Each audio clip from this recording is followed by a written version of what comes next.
Muchas gracias, doctor Serizawa, por la invitación. Eh, Tratemos de que esto se convierta en una conversación. Yo tengo preparado una presentación bastante breve, de acuerdo a lo que me pidió el doctor Serizawa. Así que después vamos a tener algunos minutos para poder discutir, conversar y ver lo que a ustedes les parece con respecto a estos nuevos criterios que son una sugerencia de un panel de expertos.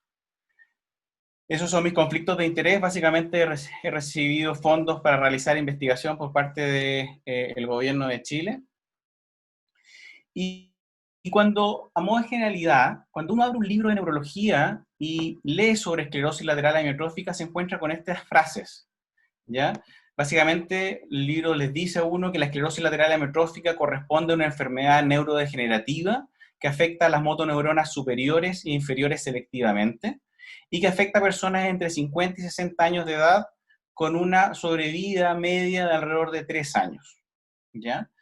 Sin embargo, todos los que hemos visto pacientes con esclerosis lateral amiotrófica, ¿no es cierto?, y lo seguimos en el tiempo, nos hemos ido dando cuenta que cada paciente es único y que la verdad es que es muy difícil englobar la enfermedad con una o dos frases, porque la enfermedad se caracteriza por ser muy heterogénea desde el punto de vista clínico, ¿ya? Y esta heterogeneidad está dada por algunos elementos que voy a discutir a continuación. El primero corresponde básicamente a esto que uno dice que la ELA corresponde a la combinación de motoneurona superior e inferior.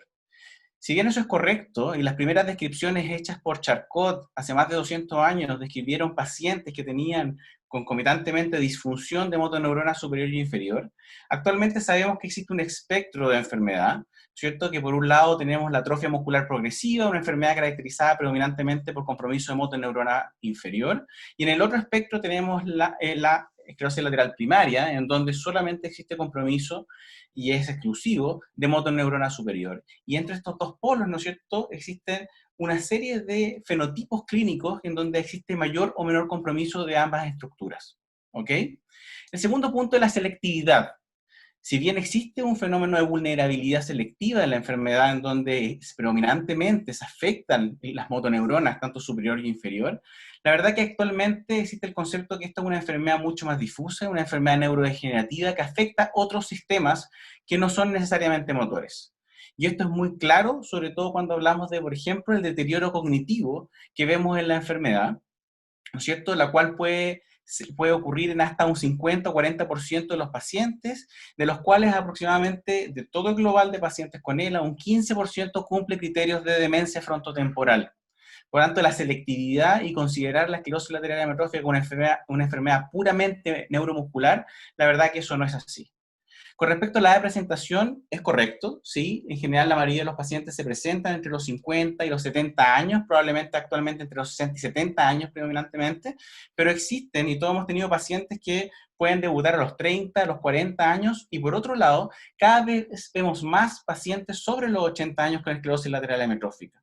Esto probablemente se debe a que ha existido un envejecimiento de la población y que por otro lado, ¿no es cierto?, actualmente estamos más atentos a que un paciente que empieza con síntomas de enfermedad de motoneurona, no vamos a atribuir esos síntomas al envejecimiento necesariamente. Y el tercer punto que da mucha variabilidad al fenotípica de la enfermedad es la sobrevida, ¿ya? Si bien la media de sobrevida es alrededor de 3 años, todos hemos tenido pacientes que viven más tiempo y hasta un 10% de los pacientes pueden sobrevivir 8 años o más. Por lo tanto, es una enfermedad con mucha heterogeneidad y que sin duda hace que sea difícil, ¿no es cierto?, avanzar en criterios diagnósticos que sean sensibles y específicos.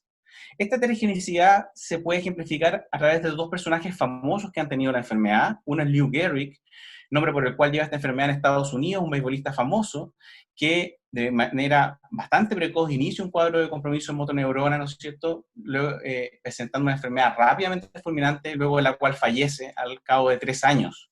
Y por otro lado, tenemos al científico Stephen Hopkins, el cual básicamente tuvo una enfermedad por muchos, muchos años y claramente con una evolución distinta a Lou Gehrig. Por lo tanto, la ELA, ¿no es cierto?, ya la vemos como, y nos enfrentamos una aproximación en donde tenemos que clasificar no solamente el compromiso de motoneurona superior e inferior, sino que otros elementos. Con respecto al fenotipo, ¿no es cierto? Es muy importante ver en qué parte del espectro está, si es más compromiso de motoneurona superior inferior, ¿no es cierto? La combinación de ambas, si hay compromiso vulvar o pseudovulvar, cómo está el estado de la cognición, definir si es un fenotipo especial, por ejemplo, como el fly al arm o fly al leg, los cuales tienen un pronóstico distinto. La edad de inicio es importante porque define pronóstico, también la velocidad de progresión y si es de inicio espinal y vulvar. Y de esta forma vamos a poder ver cuál es la progresión de la enfermedad y definir, sin duda, estrategias terapéuticas más individualizadas. Por lo tanto, ya tenemos que empezar a ver a nuestros pacientes considerando todos estos axis, por decirlo así. Ahora, hablando del diagnóstico propiamente tal, la verdad es que todos estamos muy familiarizados con que en los últimos 20 o 30 años existía una serie de criterios diagnósticos para la enfermedad. ¿Ok? El primer criterio diagnóstico fue el criterio del Escorial, que fue publicado en 1994 y que básicamente se formó después de una iniciativa de tratar de crear criterios diagnósticos para la enfermedad, sobre todo con el fin de reclutar pacientes en clinical trials. Ese es el objetivo clínico, el objetivo del Escorial. ¿Ok? Por lo tanto, no fue un objetivo de diagnóstico clínico para uno realizar la consulta. Y los criterios del Escorial lo que hacen es que definen, ¿no es cierto?, 4 categorías diagnósticas: definitivo, probable, posible y sospecha de esclerosis lateral amiotrófica. Y lo que hace es que define que para tener una esclerosis lateral amiotrófica definitiva, uno debería tener compromiso en motoneurona superior e inferior en al menos 3 de 4 segmentos corporales. Ellos son los primeros que definen esta sistematización en 4 segmentos corporales, que es vulvar, cervical, torácico y lumbosacro. Y de acuerdo, si uno va teniendo un compromiso de motoneurona superior y inferior en menos segmentos, va cayendo la probabilidad diagnóstica. ¿Ok? Posteriormente, estos criterios fueron revisados en el 2000 y fueron publicados los criterios del Escorial modificados, lo cual, ¿no es cierto?, incluye dentro de los criterios una nueva categoría, que es la categoría de probable con apoyo de laboratorio, y aquí se incluye, ¿no es cierto?, el uso de la electromiografía, del estudio electrofisiológico, para poder detectar anormalidades de motoneurona inferior. Y se elimina la categoría de sospecha de esclerosis lateral amiotrófica. El resto se mantiene más o menos igual. Con el objetivo de aumentar la sensibilidad diagnóstica de los criterios y también optimizar el reclutamiento de pacientes en clinical trials, estos criterios fueron nuevamente modificados en el 2008 y fueron publicados, ¿no es cierto?, los criterios de Aguayi y Chima, los cuales, ¿no es cierto?, tienen 3 grandes modificaciones con respecto a los criterios del Escorial. La primera es que homologa los hallazgos clínicos de compromiso de motoneurona inferior con los hallazgos electrofisiológicos. Por lo tanto, desde el punto de vista de categoría diagnóstica, es lo mismo tener electrofisiología de compromiso de motoneurona inferior y hallazgos clínicos de motoneurona inferior. Eso es lo primero. Lo segundo es que saca esta categoría de ELA probable con soporte de laboratorio, porque básicamente ahora el soporte de laboratorio, que era la electrofisiología, está distribuido entre todas las categorías diagnósticas. Y lo tercero es que incluye la fasciculación, el potencial de fasciculación, como un elemento de denervación activa. Por lo tanto, desde el punto de vista de clasificación, si un músculo tiene fibrilaciones, ondas agudas positivas o fasciculaciones, del punto de vista operativo, los 3 elementos se consideran como denervación activa aguda, ¿ok?, para clasificar. Ahora, ¿qué ocurrió con estos criterios? ¿Se cumplió el objetivo de realmente aumentar la sensibilidad y mejorar el reclutamiento en estudios clínicos? Bueno, la verdad es que los criterios de Aguayi se logró aumentar en algo la sensibilidad, y sobre todo en el grupo de pacientes que se manifestaban con ELA de inicio vulvar, o tenían, ¿no es cierto?, ELA o en los diagnósticos, y se presentaban usualmente durante el primer año de progresión de la enfermedad. Y ustedes pueden ver acá, si yo clasifico los pacientes de acuerdo al Escorial, veo que soy capaz de reclasificar en la categoría definitiva, utilizando los criterios de Aguayi, un porcentaje de pacientes clasificados como probable, un porcentaje de pacientes clasificados como probable con apoyo de laboratorio, y un porcentaje de pacientes clasificados como posibles de acuerdo al Escorial. ¿Ok? Pero lo medular de estos criterios es que estos criterios se siguen realizando sobre la base de estas 4 o 3 categorías diagnósticas. Por lo tanto, básicamente corresponde a una modificación de los mismos principios que se establecieron en el Escorial en 1994. Y este es un hallazgo bastante interesante. Este estudio no solamente evaluó la sensibilidad, sino que evaluó además la concordancia entre distintos observadores. Estos fueron más de 400 pacientes en los cuales se hizo un registro estandarizado de la información clínica y electrofisiológica, y después se la dio a distintos neurofisiólogos expertos en la materia, y se vio, bueno, cuál era el agreement entre los distintos observadores. Y la verdad es que si ustedes se fijan acá, este es el coeficiente de capa, la verdad es que el acuerdo o la concordancia entre los distintos especialistas en la enfermedad es bastante baja. Por lo tanto, la verdad es que ni siquiera entre los expertos existe acuerdo de muchas veces cómo poder clasificar en los pacientes, y eso es por la complejidad de los criterios diagnósticos propiamente tal. Otro elemento interesante que uno puede discutir de esta tabla, de esta figura, es que existe mayor concordancia, ¿no es cierto?, de que sobrepasa el 0,5 en términos del índice de capa, en las categorías de definir un paciente que no tiene ELA y un paciente con ELA definitiva. Entonces, los extremos de la clasificación, la verdad que hay mayor acuerdo, pero en las categorías intermedias existe un pobre acuerdo entre observadores. Por lo tanto, redondeando, la verdad es que si bien ha existido un importante esfuerzo en términos de mejorar los diagnósticos y los criterios de diagnóstico para la enfermedad, estos han fallado, ¿ya? Y existen limitaciones importantes. Eso se ejemplifica a través del gran retraso que existe en establecer el diagnóstico definitivo de la enfermedad, con un tiempo medio de diagnóstico de 14 meses. Y esto es bien terrible si uno lo piensa, porque si un paciente tiene una sobrevida media de 3 años, significa que aproximadamente la mitad de la sobrevida la está invirtiendo, por decirlo así, se está invirtiendo en establecer el diagnóstico definitivo. En los criterios, siguen excluyendo entre un 40 y un 60% de los pacientes de su inclusión en estudios clínicos, y por lo tanto, ¿qué es lo que ocurre? Es que termina incluyendo pacientes en estadios más avanzados en donde existía una pérdida de la oportunidad de intervención terapéutica. Todos sabemos que en las enfermedades neurodegenerativas existe una ventana de oportunidad, y cuando los síntomas clínicos se inician, se estima que se ha perdido alrededor de un 60 hasta un 80% de las neuronas entre las distintas enfermedades neurodegenerativas.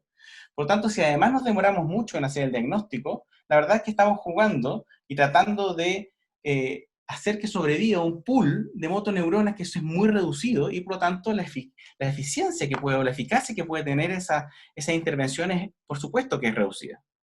Además, un 10% de los pacientes al fallecer no cumplen criterios. La ELA vulvar prácticamente nunca cumple criterios. Más de un 50% de los pacientes reciben un diagnóstico alternativo, además, durante este proceso de diagnóstico, y el error diagnóstico entre las distintas series fluctúa en general alrededor de un 7%. Este es un estudio bien interesante que fue publicado en Neurology, que habla de el porcentaje de exclusión de distintos clinical trials, donde se han probado, ustedes pueden ver acá, distintos tratamientos en esclerosis lateral amiotrófica en distintos periodos. El primer periodo fue entre 2000 y 2010. Aquí se ocupaba mayoritariamente los criterios del Escorial modificado, y entre el 2010 y el 2017. Y ustedes pueden ver que existe primero una alta variabilidad entre los distintos estudios en términos de la exclusión de pacientes para la incorporación en clinical trials, pero además, ¿no es cierto?, que no hay grandes cambios entre el 2000-2010 y el 2010-2017, con ¿no es cierto?, un promedio de exclusión que es de alrededor de un 60%, lo cual es altísimo.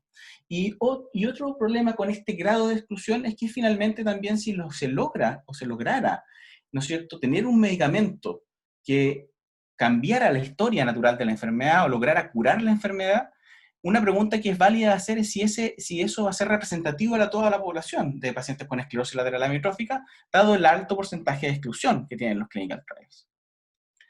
Entonces, dicho esto, la verdad es que existía hasta esa fecha, hasta el año pasado, una necesidad importante de contar con nuevos criterios de enfermedad. Los criterios de Hawaii se modificaron utilizando la misma horma, por decirlo así, de los criterios del Escorial, y por lo tanto seguían teniendo los mismos problemas que el criterio del Escorial. Y así como la Federación Mundial de Neurología, la Federación de Neurofisiología Clínica, Internacional de Neurofisiología Clínica, la IFCN, y la Asociación de Enfermedad de Motoneurona, lograron ordenar un simposio en donde se juntaron distintos expertos de distintas partes del mundo para ver si podían crear nuevos criterios. Y esta reunión se realizó el año pasado, en septiembre, en Gold Coast, Australia, en donde juntó alrededor de 20 neurólogos expertos en esclerosis lateral amiotrófica, ¿ya? Muchos de los cuales habían participado, además, de la confección de los criterios diagnósticos que previamente ya discutimos. Y producto de ese meeting es que se publicó este paper, ¿no es cierto?, una nueva propuesta de criterios diagnósticos para esclerosis lateral amiotrófica, que fue acá a ser publicado en este issue del Clinical Neurophysiology. Luego de discutir extensamente durante más de 2 días, ¿no es cierto?, los distintos avances que habían ocurrido en la enfermedad, tanto en términos de elementos clínicos, criterios diagnósticos, imágenes, biomarcadores genéticos, etcétera, etcétera. Esto es un poco el resumen, ¿no es cierto?, de en lo que hubo acuerdo entre los distintos expertos. Lo primero es que sigue comprendiendo que la ELA es una enfermedad, ¿no es cierto?, neurodegenerativa del sistema motor, y que clásicamente se inicia de forma focal, pero reconocemos que existen algunas formas de inicio generalizado. Por lo tanto, esa forma de inicio la verdad es que no excluye el diagnóstico. Es una enfermedad motora, ¿no es cierto?, que afecta la motoneurona superior e inferior, pero reconocemos que la habilidad clínica para reconocer signos de disfunción de motoneurona superior es baja.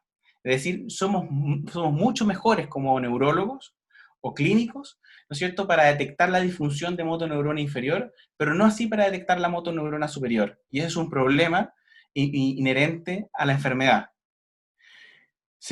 Tercero, se reconoce, ¿no es cierto?, que somos capaces de decir que hay disfunción de motoneurona inferior, tanto basados en los hallazgos del examen neurológico, como con la electromiografía como apoyo complementario. Para fines diagnósticos, se mantiene, ¿no es cierto?, que el compromiso de motoneurona superior se debe basar en la evidencia de signos clínicos al examen neurológico.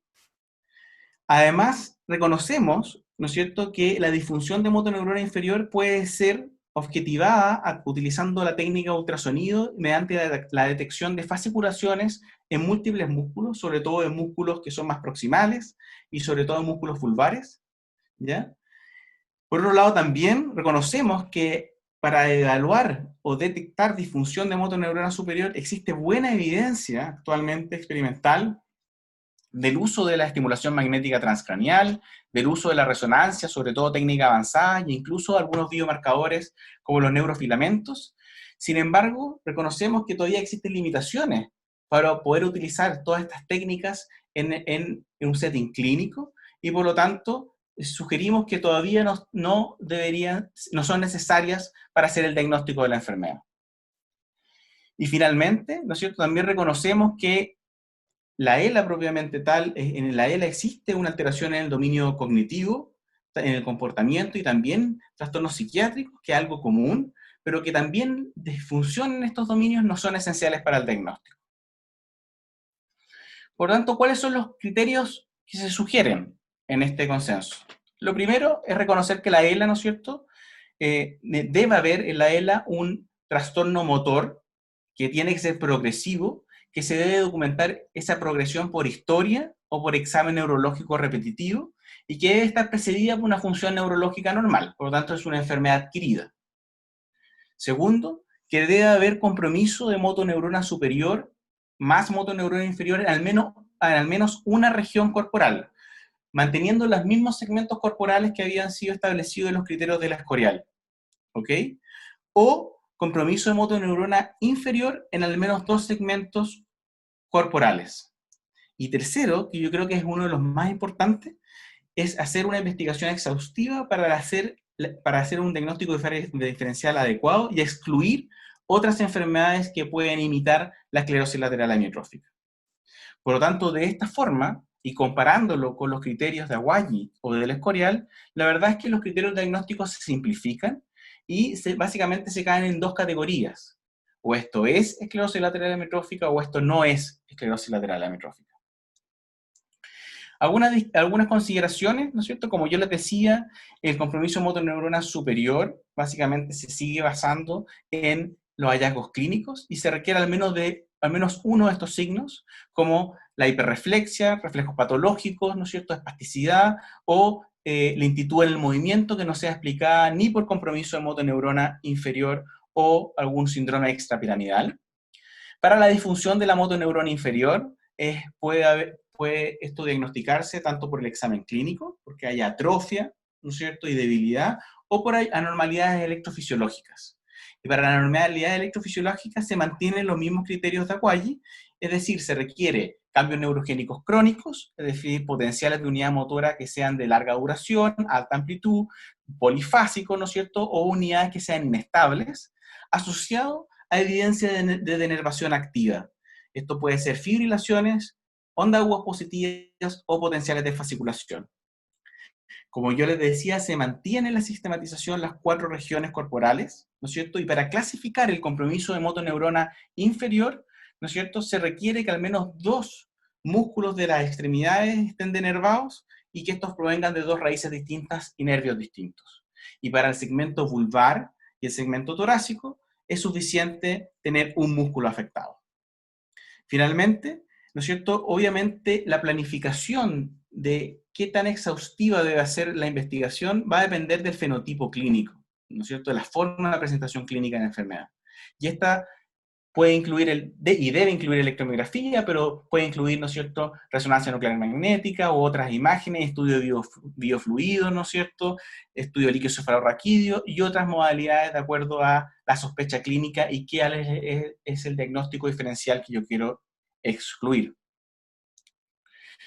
Como reflexión final de estos criterios, básicamente lo que esperamos es que estos criterios simplificados puedan ser usados en la práctica clínica diaria y permitan optimizar el reclutamiento de pacientes en futuros clinical trials. Y que de esta forma no perdamos esta ventana de intervención terapéutica y podremos avanzar, ¿no es cierto?, a terapias más efectivas, tanto paliativas como curativas en esta enfermedad. Obvio que eso debe ser realizado sin perder especificidad en términos de los criterios, es decir, sin perder, ¿no es cierto?, y diagnosticar pacientes que no tengan esclerosis lateral amiotrófica como esclerosis lateral amiotrófica. Futuros estudios son necesarios para la validación de la utilidad diagnóstica de estos criterios, ya que solo representan una opinión de expertos. Por lo tanto, de aquí en adelante lo que tenemos que avanzar es ver cómo funcionan estos criterios, si la simplificación es útil, por ejemplo, cuál es la concordancia entre distintos expertos y neurólogos o neurofisiólogos, etc. Y finalmente, sin duda que debemos pensar en cómo poder optimizarlos aún más estos criterios, y la gran dificultad es sin duda el compromiso de la motoneurona superior. La verdad que para todos como neurofisiólogos, y pues imagino en la práctica de ustedes también, ¿no es cierto?, es relativamente simple detectar el compromiso de motoneurona inferior, tanto clínico como electrofisiológicamente, y la electromiografía es un muy buen examen para detectar disfunción de la motoneurona inferior. Por lo tanto, la verdad que ahí no necesitamos grandes avances. Podemos avanzar quizás en técnicas menos invasivas, no dolorosas, más rápidas como el ultrasonido. Pero el gran desafío es avanzar en la detección de la disfunción de la motoneurona superior, porque ahí es donde nosotros tenemos limitaciones como clínicos para poder objetivarla, sobre todo cuando hay en esa extremidad disfunción concomitante de la motoneurona inferior. ¿Ya?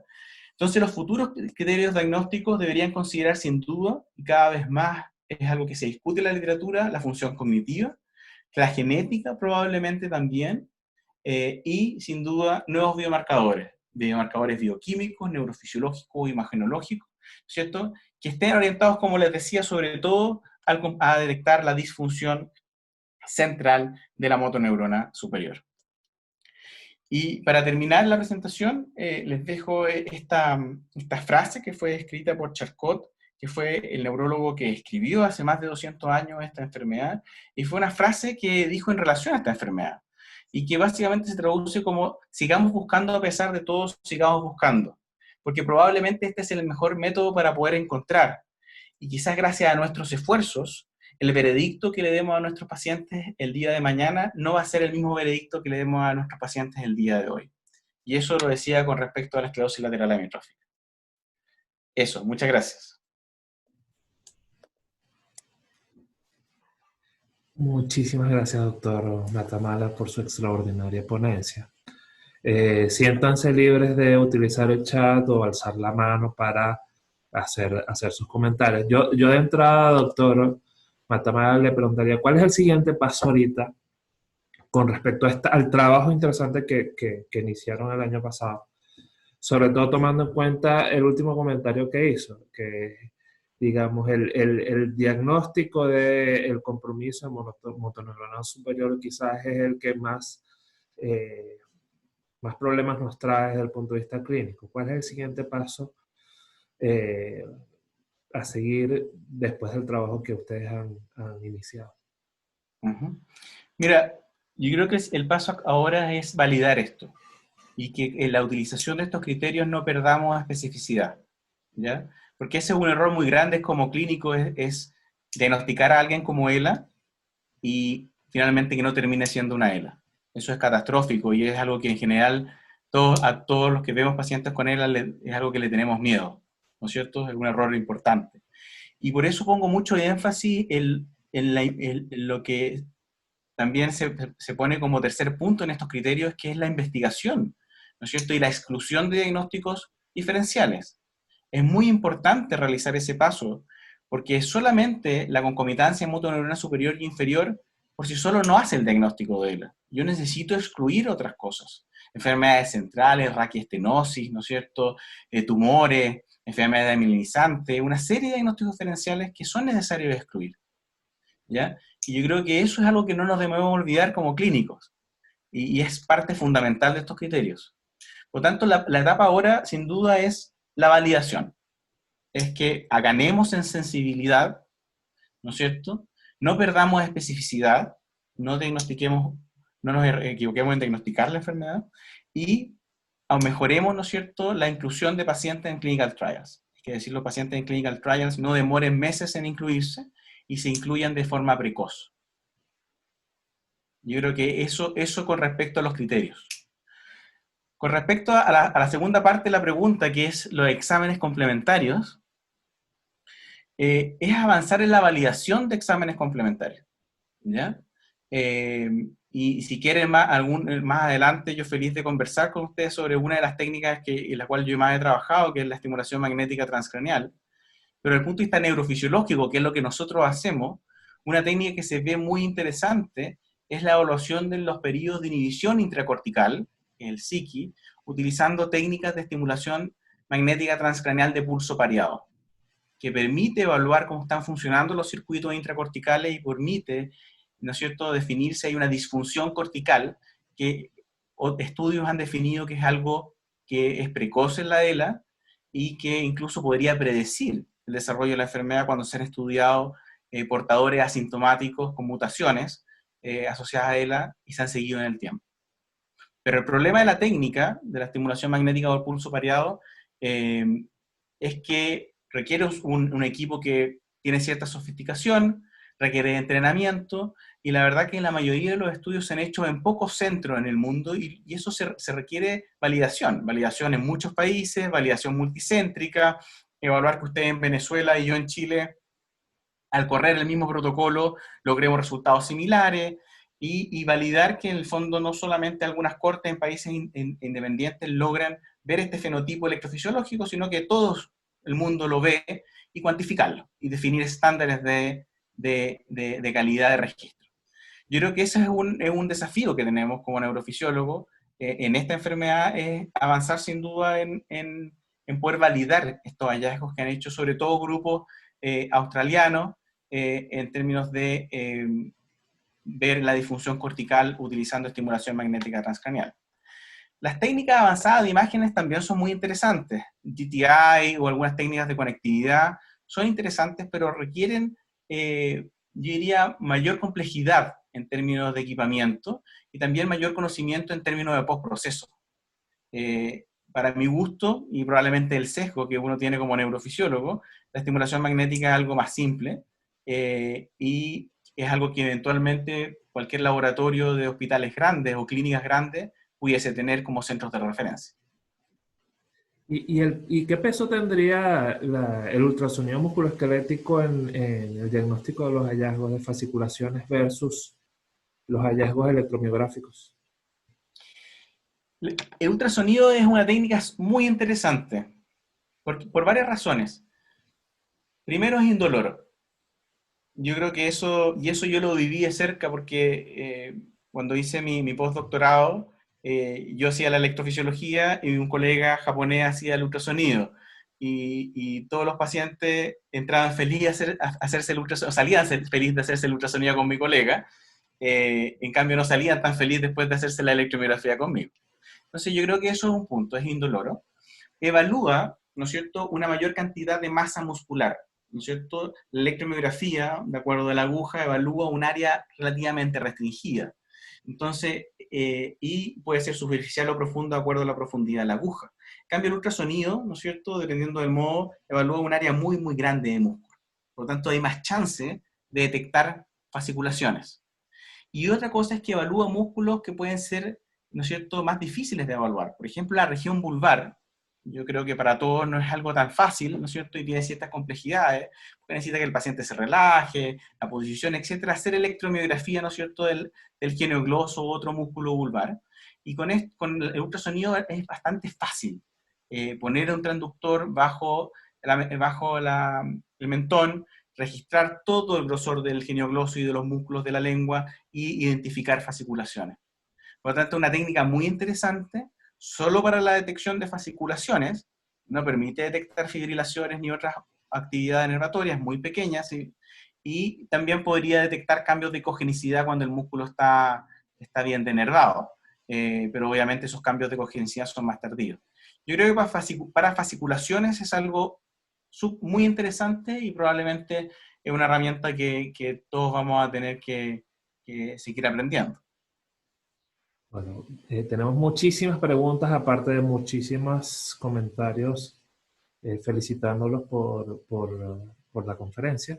El doctor Gustavo Ramos pregunta sobre, ¿cree que los criterios tengan suficiente especificidad para el adecuado diagnóstico diferencial con neuropatía motora multifocal?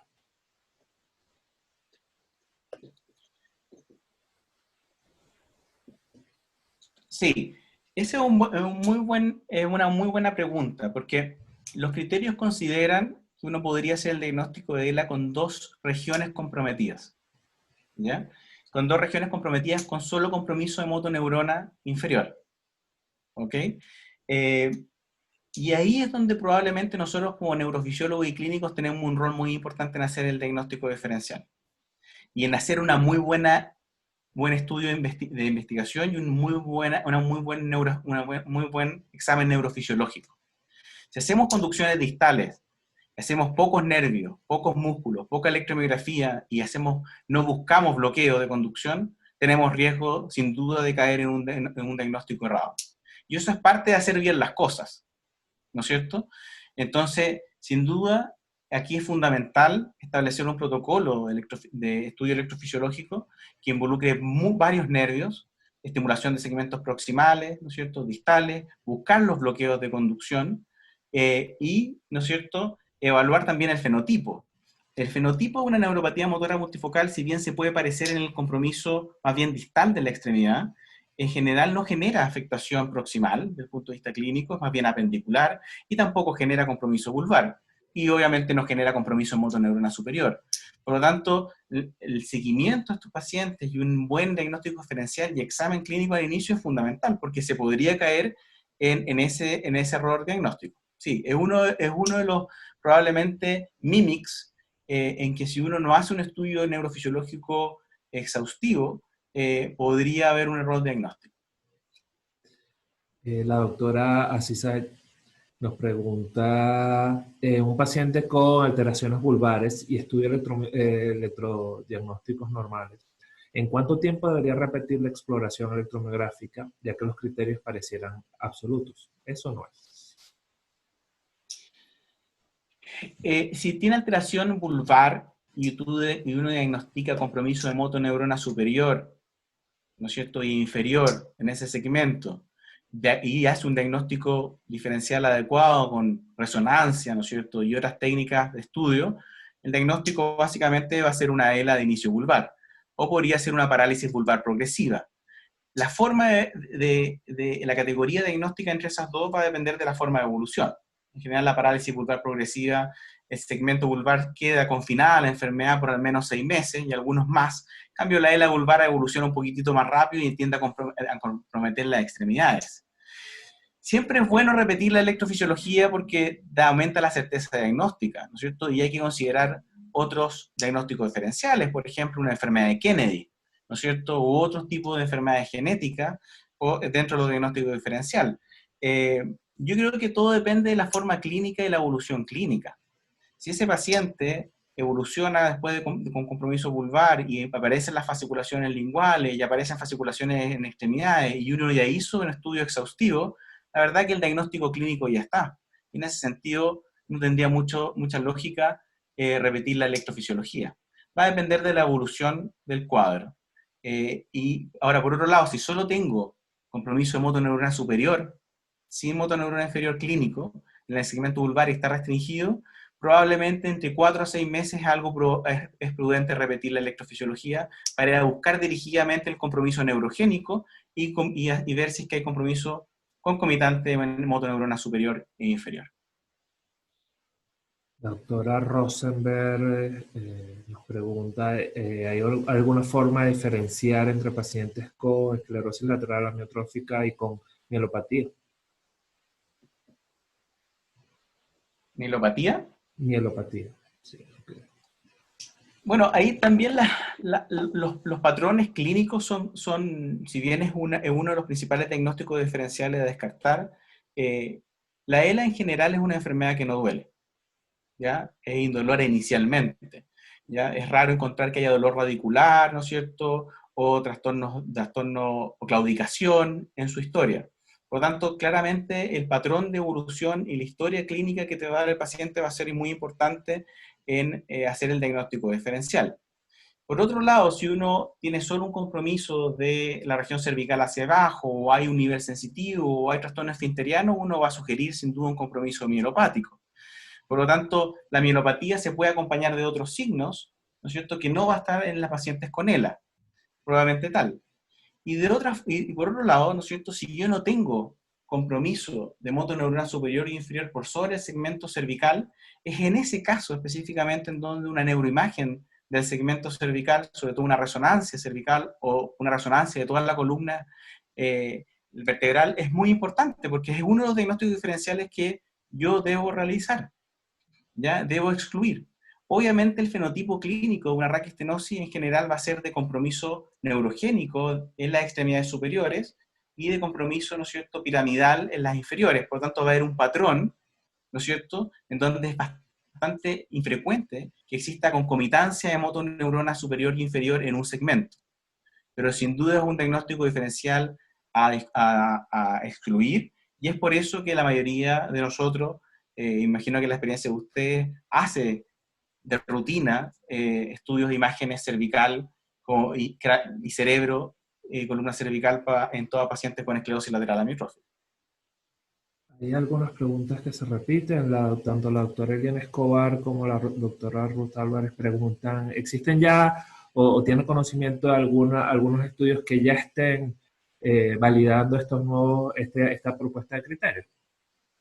No, porque esto acaba de ser publicado. Salió el proof hace un mes y está publicado en este issue en el Clinical Neurophysiology. Por lo tanto, es algo que recién se está generando cierta difusión y esto va a tomar tiempo. Hay que pensar de que el paper que yo les mostré en la presentación fue publicado en 2018. Este es el de la confiabilidad la concordancia entre los distintos examinadores, el 2018, y eso fue 10 años después de los de Hawaii, y seguían probando si era más sensible o no, y seguían testeando los criterios. Por lo tanto, esto va a tomar tiempo, y al igual que la incorporación de estos criterios en los clinical trials. Sin duda que los clinical trials van a avanzar a tener criterios específicos de acuerdo al medicamento que estén probando, ¿no es cierto?, propios. Pero la sugerencia de este panel de expertos es que el mínimo para ingresar al clinical trial sea en base a estos criterios y no a los criterios previos para poder favorecer el reclutamiento de nuevos pacientes. La doctora Marta Pena desde Bogotá. ¿Cómo interpreta usted un paciente con todos los criterios para ELA definitiva y con mutación positiva para Okinawa. ¿A qué se le da más valor? ¿Se debe seguir en el tiempo? ¿Cuánto tiempo? Y la complejidad en la población latinoamericana con el reporte de este tipo de mutaciones. Perdona ahí, no entendí muy La bien. complejidad en la población latinoamericana con respecto al reporte de este tipo de mutaciones. No necesariamente siempre es fácil hacer estos estudios genéticos en nuestros países o en nuestra población. Sí, mira, ahí una de las grandes discusiones que hubo era cómo incluir el estudio genético, por ejemplo, en los criterios. Por eso es algo que se va a tener que seguir evaluando. El punto es que existe mucha variabilidad en términos de la expresión. El grado de penetrancia de las mutaciones es variable. Es decir, yo puedo tener una mutación y ser portador de una mutación y no manifestar la esclerosis lateral amiotrófica, ¿no es cierto?, en mi vida. Y quizás la voy a manifestar cuando yo ya tenga 150 años, pero no voy a llegar a los 150 años. Quizás en un tiempo más vamos a llegar a esa edad. Pero, por lo tanto, ese nivel de esa variabilidad en la penetrancia de las mutaciones es un tema muy importante en términos de los estudios genéticos y de la consideración del peso que puede tener una mutación para hacer el diagnóstico de la enfermedad. Y es por eso que, por ejemplo, en estos criterios, el estudio genético no es algo que se considere necesario para hacer el diagnóstico. Pero sin duda, en familias y en Latinoamérica es algo que nosotros tenemos que avanzar de manera significativa en caracterizar nuestra población. Por ejemplo, C9orf72, que es la principal mutación, tanto en la esporádica como en la familiar, sabemos actualmente que en Asia existe muy poco C9orf72, pero existe mucho más SOD, por ejemplo. Y Latinoamérica tiene un mix mestizo muy interesante desde el punto de background genético.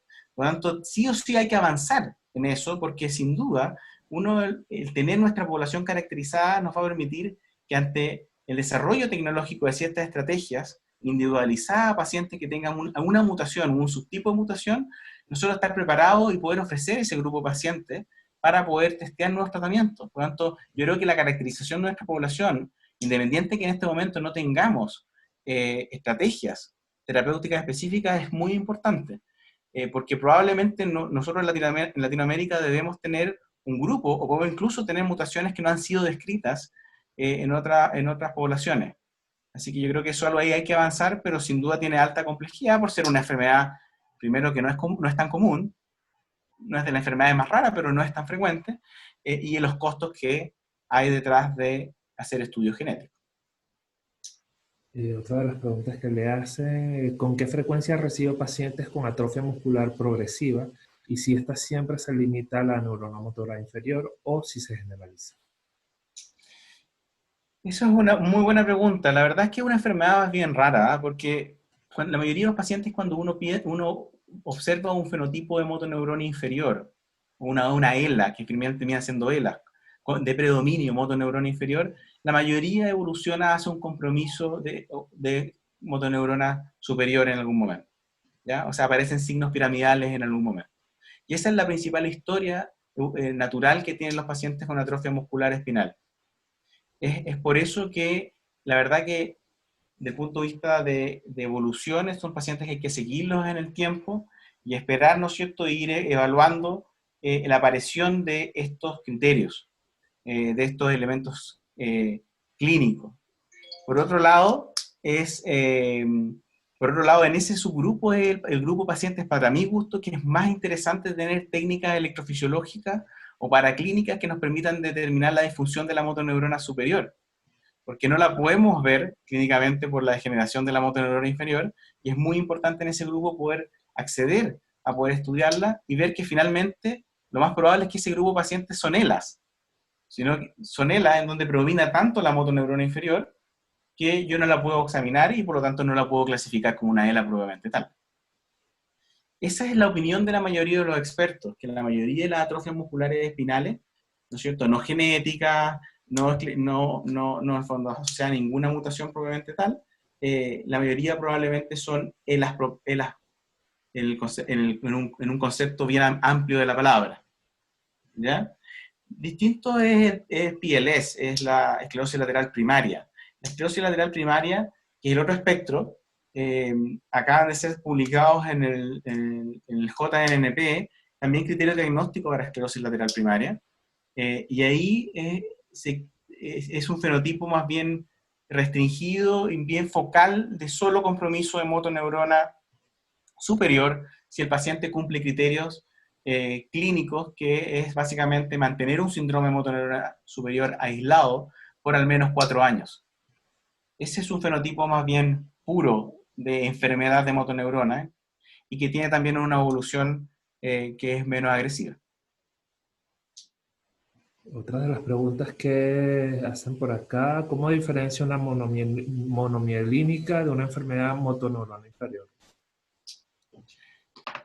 Bueno, hay varios elementos, ¿no es cierto? La atrofia monomiélica es una enfermedad infrecuente que afecta a un grupo de pacientes muy particulares, en general pacientes que tienen un origen más bien asiático desde el punto de vista genético, mucho se describió allá como enfermedad de Hirayama, y tiene un patrón clínico de afectación bien particular. Ustedes saben que los pacientes con ELA en general tienen un signo de la mano dividida o el split hand syndrome, y la verdad es que los pacientes con Hirayama tienen un split hand reverse, como al revés, es decir, en vez de una atrofia predominante de la PV versus el FDI, hay una atrofia predominante del ADM, del ADM. Entonces, clínicamente es distinto, es una enfermedad que es está muy confinada a los segmentos C7, C8 y T1, y sobre todo C8 y T1, y que no se generaliza a segmentos proximales en general por muchos años.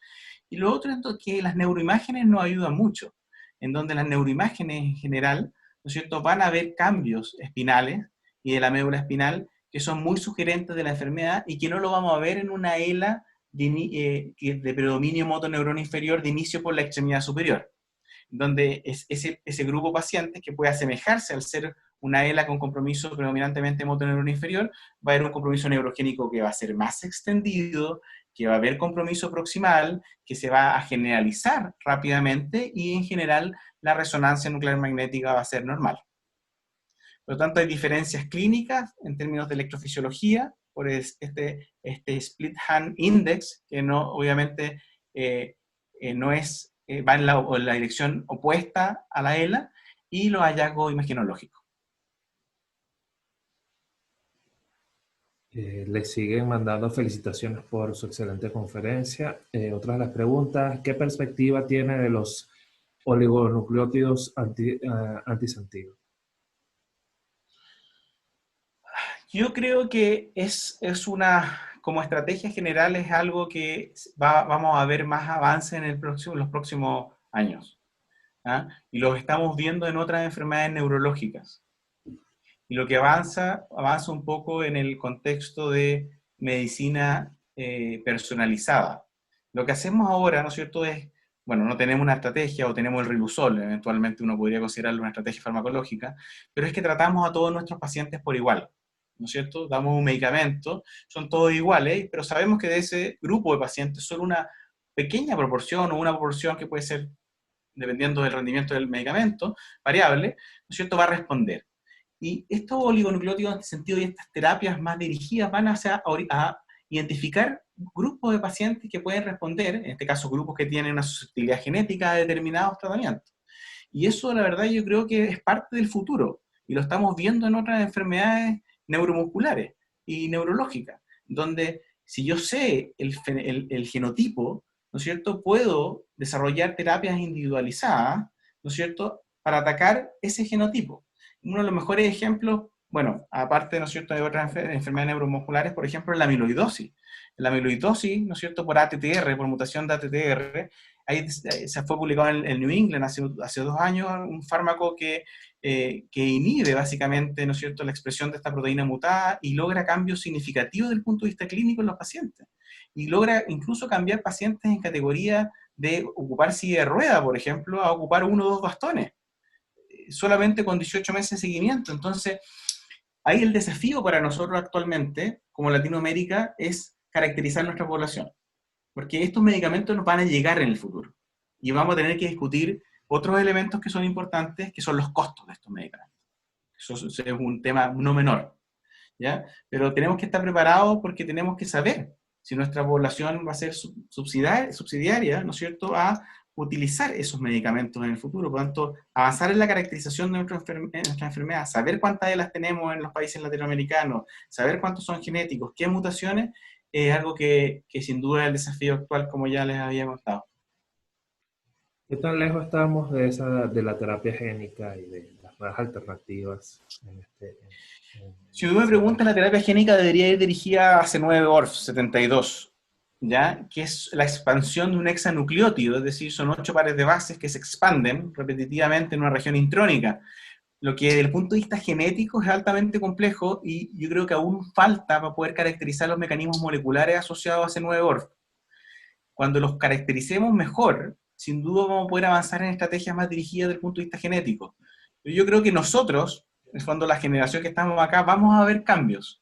Es difícil saber en cuánto, pero yo creo que los vamos a ver en los próximos años. Y en términos de ELA propiamente tal, claramente el gen a modular, por decirlo así, de una forma muy amplia, debería hacerse 9 por 72. No debería ser SOD1, por ejemplo. Eh, Aunque quizás en Latinoamérica podemos tener más SOD1, como en Asia. Entonces, por eso es importante el estudio de nuestra población. El doctor Carlos Bonifaz, ¿cuál es la fisiopatología de la esclerosis primaria que compromete motoneurona superior al final del periodo evolutivo del paciente y termina tomando también motoneurona inferior? ¿Cuál es la fisiopatología de la esclerosis? La esclerosis. Primaria, que compromete motoneurona superior al final del periodo evolutivo La, del es que paciente. la esclerosis lateral progresiva probablemente se refiere. Sí, probablemente. La esclerosis lateral progresiva es solo motoneurona superior y en general no tiene motoneurona inferior. Si tiene motoneurona inferior es una ELA, de predominio Claro. motoneurona superior. ¿Ya? Sí. Y los mecanismos fisiopatológicos, la verdad es que están poco caracterizados, sobre todo en el PLS, en la esclerosis lateral primaria, porque no tenemos modelos. ¿Ya? Todo lo que sabemos de los mecanismos moleculares asociados a la enfermedad vienen de modelos, sobre todo el modelo SOD1, ¿no es cierto? Que es un ratón transgénico que tiene mutación SOD1, sobre todo la A93G, que ha sido la base para que todos los neurocientistas estudien por qué se enferma el cerebro en la ELA. El problema del modelo es que el modelo es solo de motoneurona inferior, o predominantemente motoneurona inferior, y emula muy mal los signos clínicos que tiene un paciente. Y por otro lado, sabemos que SOD1 es una mutación que es muy infrecuente en la población de pacientes con ELA. La mayoría de las ELA son esporádicas, hay que acordarse, no tienen mutaciones.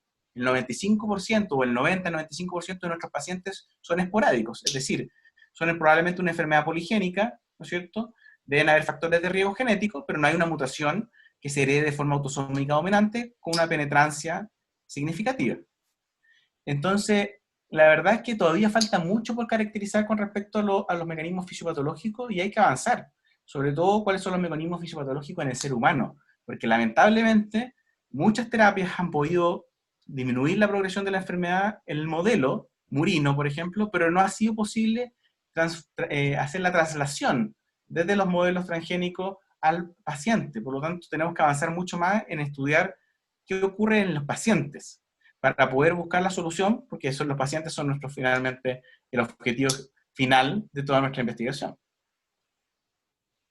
Bueno, muchísimas gracias, doctor Matamala, por compartir con nosotros en estos minutos una tan excelente ponencia.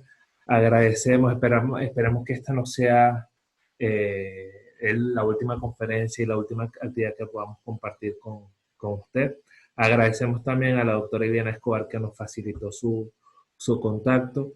Y de antemano le abrimos las puertas de la Sociedad Venezolana de Medicina Física y Rehabilitación para todas las actividades que desde inicio de años estamos organizando.